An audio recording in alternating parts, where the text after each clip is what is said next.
Let's face it, we all feel down sometimes. Life throws curveballs, right? But clinical depression? That's a whole different ballgame. It's a serious medical condition, not just a case of the blues. It's not a sign of weakness or something you can just snap out of. Clinical depression or major depressive disorder is like a thief in the night. It steals your joy, your motivation, and your zest for life. It's like having a dark cloud hanging over you, casting a shadow on everything you do. This isn't about having a bad day or feeling bummed about a breakup. Depression is persistent. It's like a bad houseguest who overstays their welcome.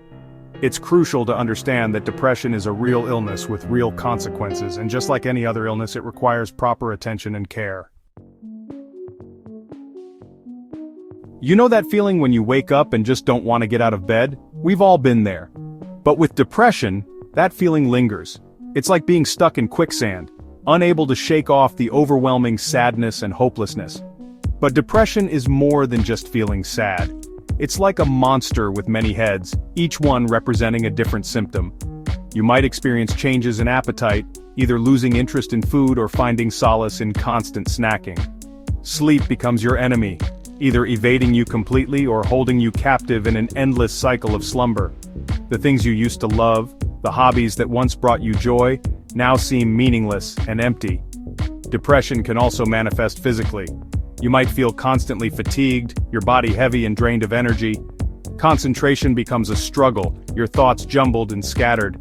It's like your brain is stuck in first gear, unable to shift into higher speeds. You can't just think positive and make depression disappear. Why? Because it's rooted in the intricate workings of our brains.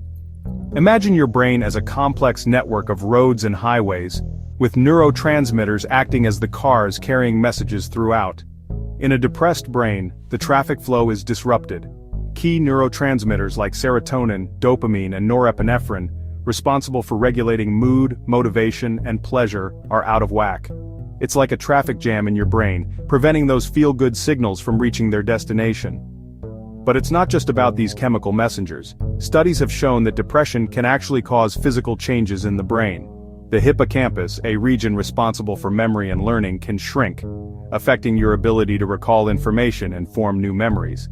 The prefrontal cortex, the brain's control center for decision-making and emotional regulation, also shows decreased activity. Section 4, Causes of Depression, Untangling the Complex Web. We don't have all the answers when it comes to what causes depression. It's not like catching a cold where you can pinpoint the culprit. Depression is a complex beast, with its roots tangled in a web of genetic predisposition, life experiences, and environmental factors. Think of it like this. Imagine your genes as the ingredients in a cake recipe.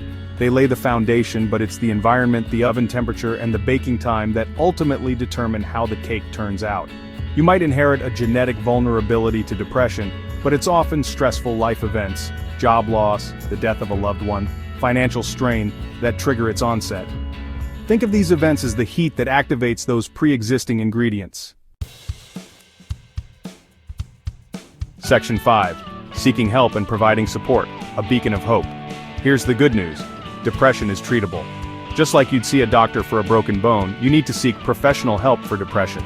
Think of mental health professionals as mechanics for the brain. They have the tools and expertise to identify the problem and get things running smoothly again. Therapy can provide you with coping mechanisms, like a toolbox filled with strategies to manage negative thoughts and behaviors. Medications like antidepressants can help rebalance those crucial neurotransmitters in your brain, easing symptoms and restoring your emotional equilibrium. But it's not just about professional help. Support from loved ones plays a vital role in recovery. Sometimes, just having someone to listen without judgment, a shoulder to cry on, can make a world of difference. Remember, reaching out for help is a sign of strength, not weakness. And by opening up the conversation about mental health, we help chip away at the stigma and create a more supportive and understanding world for everyone.